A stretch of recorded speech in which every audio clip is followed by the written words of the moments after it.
જય શ્રી સ્વામિનારાયણ।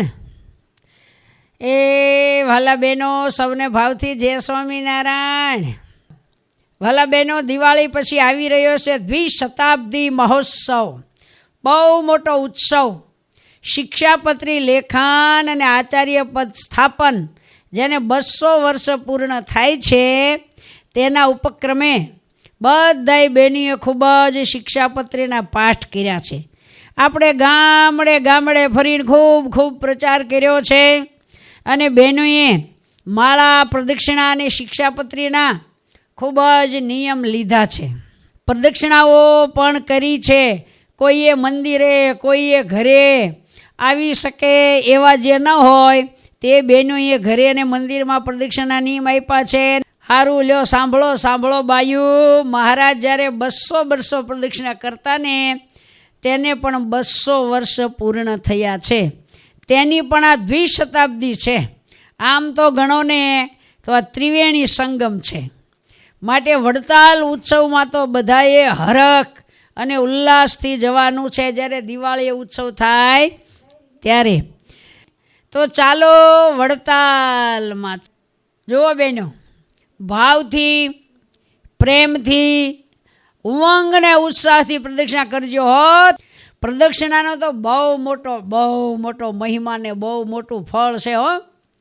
જો મનમાં ભગવાનનું સ્મરણ રાખજો, હાથમાં માળા રાખજો, પ્રદક્ષિણા કરતાં વાતું કરવાની નહીં, મૂર્તિ સંભાળી પ્રદક્ષિણા કરજો હો ને। સાંભળો છો ને દરેક બહેનો, ભગવાનની મૂર્તિ સંભાળતા પ્રદક્ષિણા કરજો અને ડગલે અશ્વમેઘ યજ્ઞનું ફળ થાય એવો શાસ્ત્રનું વિધાન છે। શ્રી હરિ કહેતા જાય, ડગલે જગન ફળ થાય। પાલા હરિ કૃષ્ણને રાજી કરવા રે, ભાતું ભક્તિનું ભરપૂર ભરવા રે। વાલા હરિ કૃષ્ણને રાજી કરવા રે, ભાતું ભક્તિનું ભરપૂર ભરવા રે।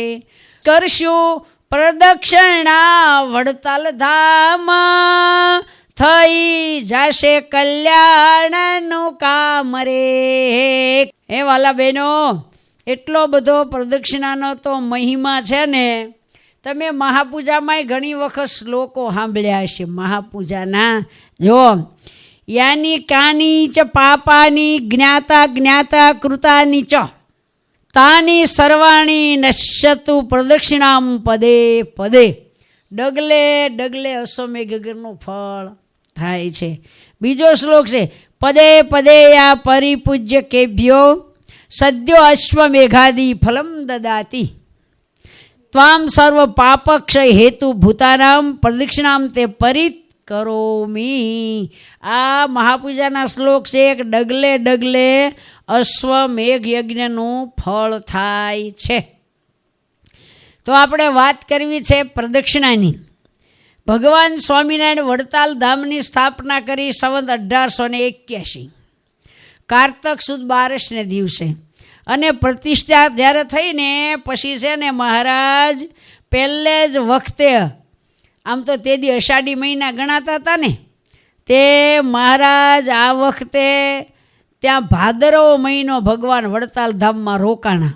એટલે સંવત 1881 ભાદરવા મહિનામાં મહારાજે જળઝીણી એકાદશી અહીંયા વડતાલમાં કરી।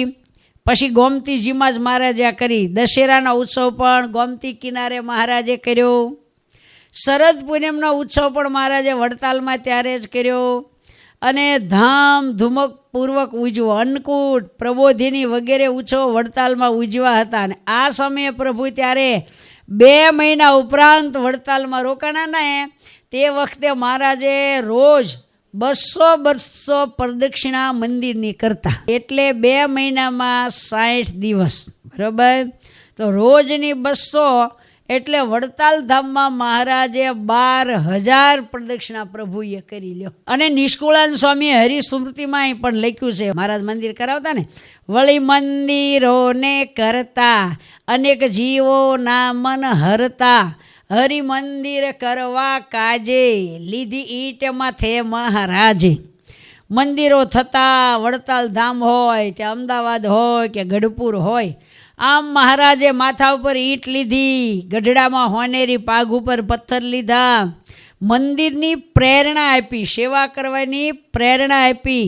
અને મંદિર પૂરું થયું ને પછી સ્વામી કહે છે, વળી હરિ મંદિરને ફરતા 100 પ્રદક્ષિણા કરતા, વળી દંડવત કરતા નાથ, નિરખતા મૂર્તિ એકાગ્ર થઈ સુખ સાથ. લ્યો મહારાજ હો પ્રદક્ષિણા કરતા.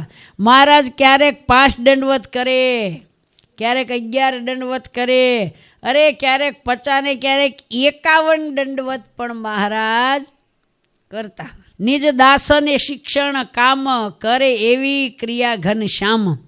બધાને શિક્ષા દેવા માટે મહારાજે કંઈ નહીં પણ કરી બતાવ્યું છે.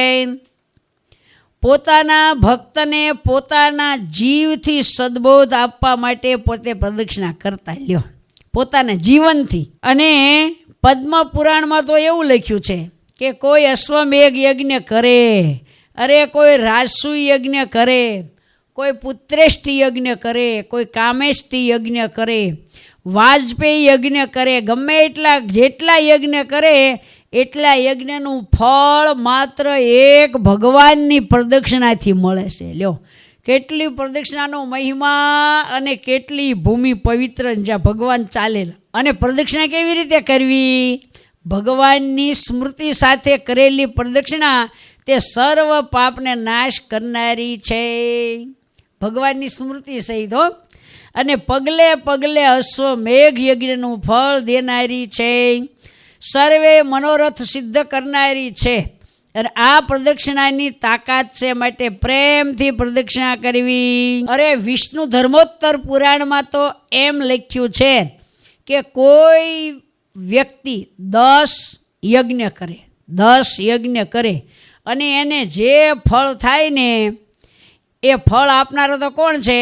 ભગવાન છે. ભગવાન એમ બોલે છે કે એક પ્રદક્ષિણા કરવાથી 10 યજ્ઞ જેટલું ફળ મળે છે. મહારાજ નિત્ય વહેલા 3 વાગ્યે ઉઠતા વડતાલમાં, ને વહેલા ઉઠી હૃદયના ભાવથી ભગવાનને પ્રદક્ષિણાઓ કરવી. ભગવાન સાક્ષાત બિરાજે છે એવું માનીને પ્રદક્ષિણા કરવી. હો મારી સાથે ભગવાન છે, મારા હૃદયમાં ભગવાન છે. એ મંદિરમાં બેઠા વાલા હરિકૃષ્ણ મહારાજ મૂર્તિમાન છે, મૂર્તિ નહીં માનવાની, સ્વયં ભગવાન પોતે છે. અને બધાયમાં ભગવાન જોવા. આવી રીતે પ્રદક્ષિણા કરવાની છે. હો બહેનો, આપણા નંદસંતો પણ વહેલા ઉઠી પ્રદક્ષિણાઓ કરતા અને મહા બ્રહ્મ સ્થિતિને પામ્યા હતા. લ્યો આ તો બધી પરંપરાની બધી વાતો છે, માટે પ્રેમથી પ્રદક્ષિણા કરવી. અને જુઓ, શિક્ષાપત્રીની આજ્ઞા અનુસાર પ્રદક્ષિણા કરવી. આપણા શાસ્ત્રોમાં તો એવું લખ્યું છે, શિક્ષાપત્રી અનુસાર જો આપણે પ્રદક્ષિણા કરીએ ને તો મહારાજે મંદિરો કર્યા એ બધા જ મંદિરોની ભગવાને પ્રદક્ષિણા કરેલી છે. કાળુપુર મંદિર કર્યું ત્યારે અમદાવાદમાં લગભગ 26 દિવસ મહારાજ રોકાયા. ત્યાં પણ મહારાજ રોજ 51 પ્રદક્ષિણા કરતા હતા. એ કાળુપુર અમદાવાદ મંદિરમાં. ધોલેરા મંદિરમાં પણ મહારાજે પ્રદક્ષિણા કરેલી છે. ગઢપુર મંદિરમાં તો અનેક વાર ભગવાને પ્રદક્ષિણાઓ કરેલી છે. એટલે આવા પુરુષોત્તમ નારાયણ આપણને મળ્યા છે. જો વડતાલ ધામમાં મંદિરની પાછળ પ્રદક્ષિણામાં એક છત્રી છે. એનો દસ્તાવેજી પુરાવો એવો છે કે ક્યારેક પ્રદક્ષિણા મહારાજ ફરતા ને છત્રી આગળ એ લેખ પણ લખેલો છે, વાંચજો. મહારાજ 100 પ્રદક્ષિણા કરીને શાંતિથી મહારાજ 10-15 મિનિટ ત્યાં બેસતા. એ જે છત્રી છે ને એ આમ મહારાજની બેઠક કહેવાય. અને વળી પાછા પ્રદક્ષિણા કરવા જાય ને વળી 100 પ્રદક્ષિણા પૂરી થાય ને વળી પાછા મહારાજ ત્યાં બેસે અને દંડવત કરતા. કેટલા? 5 કરે, 10 કરે, 15 કરે, 51 કરતા. આવી રીતે મહારાજ દંડવત કરતા. જો શરદ પૂનમની રાત હતી ને મહારાજ 100 પ્રદક્ષિણા કરીને બેઠા ત્યાં, એ છત્રી છે ને ત્યાં. ને મહારાજ કે સંતો મને અનંત જીવોના હિત માટે 3 સંકલ્પ થયા. મહારાજ કે કયા 3 સંકલ્પો થયા એ કહું? કોણ મહારાજ? મારે કે સંપ્રદાયમાં લાંબા સમય સુધી સંપ્રદાય ચાલે ને એટલા માટે આપણે એક વડેરા આચાર્યની સ્થાપના કરવી છે, એક સંકલ્પ. બરાબર. અને મહારાજે બીજો સંકલ્પ એ કર્યો કે આપણે શાસ્ત્રો લખાવીએ, એટલે મહારાજે શિક્ષાપત્રી લખી. અને ત્રીજો સંકલ્પ મારે એ કર્યો કે જીવ પ્રાણી માત્રના મોક્ષને માટે શંખ ચક્ર ગદા પદ્મની છાપો લેવાની શરૂઆત આપણે કરીએ. 3 સંકલ્પો મહારાજના સંતોએ વધાવી લીધા. માટે આવા શુભ સંકલ્પો કરતાં કરતાં, ભગવાનનું સ્મરણ કરતાં કરતાં આપણે પ્રદક્ષિણાઓ કરવી જોઈએ. જો, અને પ્રદક્ષિણાનો મહિમા તો કેટલોય છે. ધર્મદાદા અને ભક્તિ માતાને જ્યારે જીવનમાં બહુ દુઃખ પડ્યું ને, પછી વૃંદાવનમાં ગયા અને ગોવર્ધનનાથની એણે 5 પ્રદક્ષિણા કરી. એ 5 પ્રદક્ષિણા કરી ત્યાં મોટા મોટા ઋષિ મુનિઓ બધાએ મળ્યા અને પછી વિષ્ણુ યાગ કર્યો અને બધાએ જપ કર્યો. એટલે ટૂંકમાં પ્રદક્ષિણા કર્યા 5, ત્યાં ઋષિ મુનિઓ મળ્યા. નૃસિંહાનંદ સ્વામી છે ને, એ વૃંદાવનમાં ગયા ને એને ગોવર્ધનનાથની પ્રદક્ષિણા કરતા હતા ને, 5 પ્રદક્ષિણા કરીને ત્યાં તો એણે ભગવાને દર્શન દીધા. એમ કીધું કે કલ્યાણ કરવું હોય ને તો ગુજરાતમાં પશ્ચિમ પાંચાલ દેશમાં ગઢપુરમાં સ્વામિનારાયણ ભગવાન બિરાજે છે. એટલે એ ગઢડા આવ્યા ને ભગવાનનો ભેટો થઈ ગયો, પણ એને ગોવર્ધનનાથની 5 પ્રદક્ષિણા કરી. ટૂંકમાં પ્રદક્ષિણાથી આપણે ભગવાનનો ભેટો થાય છે. જૂનાગઢની પણ ઘણા પ્રદક્ષિણા કરતા હોય, જેને લીલી પરકમમાં કહેવાય. પછી ચિત્રકૂટ ધામની પણ ઘણા પ્રદક્ષિણા કરતા હોય છે, અયોધ્યાની પણ કરતા હોય છે. આવી ઘણી ઘણી પ્રદક્ષિણાઓનો મહિમા છે. બરાબર. અને તમને ખબર છે, ભગવાન જ્યારે નાના હતા ને, પૌગંડ અવસ્થામાં હતા, ત્યારે મિત્રો સાથે આંબાવાડિયામાં રમતા ને, તે ઓલો ઘોડો પંગાલી આંબાને ડાળી ઉપર ને બધા ઘોડો ઘોડો રમતા, અને એમાં જે હાથ મોઢાવાળો દેવતા એ ઘોડો થઈ ગયો, ઘનશ્યામ એની ઉપર બેસી ગયા અને એક ઘડીમાં 7 પ્રદક્ષિણા કરી આવ્યા. છપૈયાની 7 પ્રદક્ષિણા કરી આવ્યા ને કેટલાયને દર્શન દઈ આવ્યા ને કેટલાય ગામડાઓ પાવન કરી આવ્યા. 108 પ્રદક્ષિણા ભગવાન ફર્યા. લ્યો, એ આવું પ્રદક્ષિણા તો ઘણો ઘણો મહિમા છે. આ બાળચરિત્રમાં આ વાત આવે છે. મહારાજ જ્યારે વનમાં ગયા ત્યારે દંડકારણ્યમાં પણ મહારાજ દંડકારણ્યની પ્રદક્ષિણા કરી હતી, તે પ્રસિદ્ધ છે. બીજું કે શંકર અને પાર્વતીના 2 દીકરા, કાર્તક સ્વામી અને ગણપતિ. પછી કીધું કે લગ્ન કરી દો રિદ્ધિ સિદ્ધિ સાથે, તો કે એમ કરો પૃથ્વીની પ્રદક્ષિણા કરી આવો. હવે કાર્તિક સ્વામી તો મોર ઉપર બેહે, એ તો ઉપડ્યા પૃથ્વીની પ્રદક્ષિણા કરવા, પણ ગણપતિ તો ઉંદર ઉપર બેસે હતી, કેમ પૃથ્વીની પ્રદક્ષિણા કેદી કરી શકે? એટલે શંકર અને પાર્વતીને બેને છે ને એક પાટલા પર બેહાર્યા, 2 પાટલા જોડે જોડે મૂક્યા કે બેહો. પછી 7 પ્રદક્ષિણા કરી, પછી પગે લાગ્યા કે શાસ્ત્રમાં એવું લખ્યું છે કે ભાઈ માતા પિતાની પ્રદક્ષિણા કરે એને પૃથ્વીની પ્રદક્ષિણા કરે એટલું પુણ્ય મળે. હા, એ વાત હશે. તો હવે મારા લગ્ન કરી દો. પછી ગણપતિ મહારાજના સિદ્ધિ બુદ્ધિ સાથે લગ્ન થયા. આ તો પ્રદક્ષિણાની વાત આપણે કરી. બરાબર. માટે પ્રદક્ષિણા ભાવથી કરવી, ભગવાનને સંભાળીને કરવી. બીજું, દેવીવાળા મગની રામની વાત આવે છે ને, કે દેવીવાળા મગની રામ, એ તો આ આપણા સંપ્રદાય આખ્યાન મોટું આવે છે.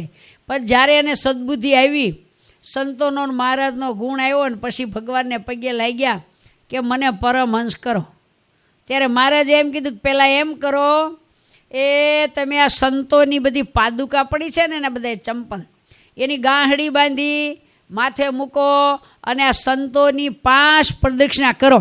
અને એણે એ રીતે નિર્માની થઈને કર્યું. ભગવાન કે હવે તમારા બધાય પાપ બળી ગયા. પછી મહારાજને દીક્ષા આપી અને નામ પાડ્યું અદ્વૈતાનંદ સ્વામી. અને એક વખત મહારાજ ગઢપુર મંદિરમાં પ્રદક્ષિણા કરતા હતા. મહારાજ આગળ ચાલે, પાછળ સંતો. તે આમ ગોખે ગોખે દીવા બળતા હોય ને બધાને દર્શન થાય, જળો મળ આખું મંદિર થઈ ગયું હો. તે બધાને કહે હે મહારાજ, આ મહારાજ એટલા બધા દીવા એકારે કેમ પ્રગટી ગયા. પછી એક સ્વામી પાછળ હાલતા ને તે મનમાં થયું કે શેનો દીવો બળે છે, એટલે અડવા જાઓ. મહારાજ કે હા અહીંયા અડતા નહીં. કે કા મહારાજ? મહારાજ કે તમને દીવા દેખાય છે ને, એ ઠેકાણે ઠેકાણે મુક્તો બેઠા છે, દેવો બેઠા છે, એટલે તમને દીવા જેવો પ્રકાશ લાગે છે, અડતા નહીં ને કે દાજી જશો. એ કે આજ અમે પ્રદક્ષિણા કરીએ છીએ એટલે દેવો અને મુક્તો ગોખે ગોખે આવી અને અમારા દર્શન કરવા માટે બેસી ગયા છે. આવી વાત મહારાજે કરી. એટલે આવી રીતે મારા ધોલેરા ધામમાં પણ પ્રદક્ષિણા કરતા, જુનાગઢ ભુજ ધામમાં પણ મહારાજે પ્રદક્ષિણા કરેલી. એટલે એ પ્રદક્ષિણા બધી આવી પ્રસાદીની. હવે આ મંદિરો બધી ભૂમિ જ મહારાજે પ્રસાદીની કરી છે. આપણા શાસ્ત્રમાં વાત આવે છે કે જુનાગઢના બહુ સારા હરિભગત ચકુભાઈ નાગર, એના બેનની દીકરી, એને રોજ પ્રદક્ષિણા કરવાનું નિયમ હતું. અને દિવાળી આવે ને, દિવાળીને દિવસે 108 સીતાફળ લાવે અને એક પ્રદક્ષિણા કરીને એક સીતાફળ મૂકે, એક પ્રદક્ષિણા કરીને એક સીતાફળ મૂકે. પછી શાસ્ત્રું કર્યું, એમાં એ વૈષ્ણવ હતા. અંતકાળ આવ્યો ત્યારે ભગવાન તેડવાઈ ગયા. તો કે અરે રે, હું તો વૈષ્ણવ હતી. તો કે નાનપણમાં તે પ્રદક્ષિણા કરેલી ને જુનાગઢ રાધારમણ દેવની એક એક સીતાફળ મૂકીને, એટલે તમારું અમારે કલ્યાણ કરવું છે. એટલે આવી રીતે પ્રદક્ષિણા કરવાની એને ટેવ હતી ને, એટલે એનું જીવન ધન્ય બની ગયું. વાલા બહેનો, સૌને ભાવથી જય સ્વામિનારાયણ, જય સ્વામિનારાયણ.